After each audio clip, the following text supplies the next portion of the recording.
திருச்சி கிழக்கு உள்ளிட்ட 5 தொகுதிகளுக்கு இடைத்தேர்தல் அறிவிக்க விதிக்கப்பட்ட தடையை நீக்க வேண்டும் என்று முதலமைச்சர் விஜய் தற்போது தெரிவித்திருக்கிறார்.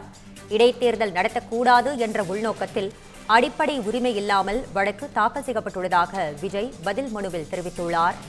இதனை முக்கிய செய்தியாக நாம் பார்த்து வருகிறோம். தமிழக முதலமைச்சர் விஜய் சென்னை உயர்நீதிமன்றத்தில் பதில் மனு தாக்கல் செய்துள்ளார். திருச்சி கிழக்கு உள்ளிட்ட 5 தொகுதிகளுக்கு இடைத்தேர்தல் அறிவிக்க விதிக்கப்பட்ட தடையை நீக்க வேண்டும் என்று முதலமைச்சர் விஜய் அதில் குறிப்பிட்டு தெரிவித்திருக்கிறார். இடைத்தேர்தல் நடத்தக்கூடாது என்ற உள்நோக்கத்தில் அடிப்படை உரிமை இல்லாமல் வழக்கு தாக்கல் செய்யப்பட்டுள்ளதாகவும் விஜய் பதில் மனுவில் தெரிவித்துள்ளார். சென்னை உயர்நீதிமன்றத்தில் விஜய் பதில் மனு தாக்கல் செய்துள்ளார். இதனை முக்கிய செய்தியாக நாம் பார்த்து வருகிறோம்.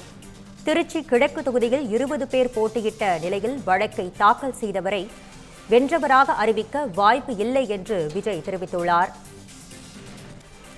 இது பற்றிய விரிவான தகவல்களை வழங்குவதற்காக நமது செய்தியாளர் செந்தில்குட்டி இணைகிறார். செந்தில்குட்டி, பதில் மனுவில் என்னென்ன தெரிவிக்கப்பட்டுள்ளது, இது பற்றிய முழு விவரங்களையும் பதிவு பண்ணுங்க. தேர்தல் வழக்கு நிலுவையில் இருப்பதால் திருச்சி கிழக்கு, கரூர், விராலிமலை, பெருந்துறை, அம்பாசமுத்திரம் தொகுதிகளுக்கு இடைத்தேர்தல் அறிவிக்க தடை விதிக்க கோரி பாளையங்கோட்டையைச் சேர்ந்த வெங்கடாச்சலபதி என்பவர் சென்னை உயர்நீதிமன்றத்தில் பொதுநல வழக்கு ஒன்றை தாக்கல் செய்திருந்தார். இந்த வழக்கை விசாரித்த தலைமை நீதிபதி அமர்வு 5 தொகுதிகளுக்கும் இடைத்தேர்தல் அறிவிக்க தடை விதித்து ஒரு உத்தரவை பிறப்பித்திருந்தது. தேர்தல் ஆணையமும் தேர்தல் வழக்கு முடியும் வரை இடைத்தேர்தல் அறிவிக்கப்பட மாட்டாது என்ற பதில் மனுவையும் இந்த வழக்குல தாக்கல் செய்திருந்தது.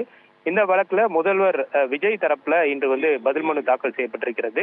அதில் திருச்சி கிழக்கு தொகுதி வெற்றியை எதிர்த்து ஜூன் 17ஆம் தேதி தான் தேர்தல் வழக்கு தாக்கல் செய்யப்பட்டிருப்பதாகவும், ஆனால் மே 10ஆம் தேதியே தொகுதி எம்எல்ஏ ராஜினாமா செய்து விட்டதாகவும், ராஜினாமா செய்து அதை சபாநாயகர் ஏற்ற நாளில் எந்த தேர்தல் வழக்கும் நிலுவையில் இல்லை என்பதையும் நீதிமன்றத்தில் அந்த பதில் மனுவில் குறிப்பிட்டு தெரிவித்திருக்கிறார்.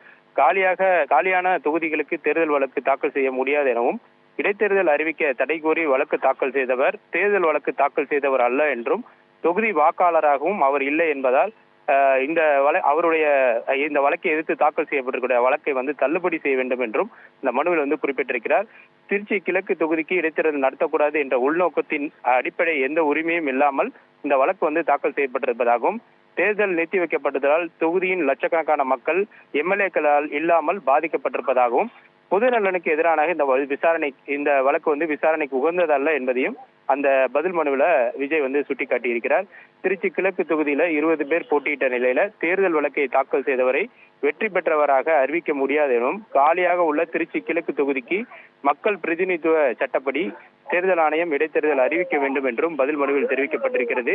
இடைத்தேர்தல் அறிவிக்க தடை விதிக்கப்பட்ட 5 தொகுதிகளுக்கும் பல முறை போட்டி நடந்திருப்பதால் 2 வேட்பாளர்களுக்கு மட்டும் போட்டியிடவில்லை என்பதையும் கருத்தில் கொள்ள வேண்டும் என்பதையும் சுட்டிக்காட்டியிருக்கிறார்.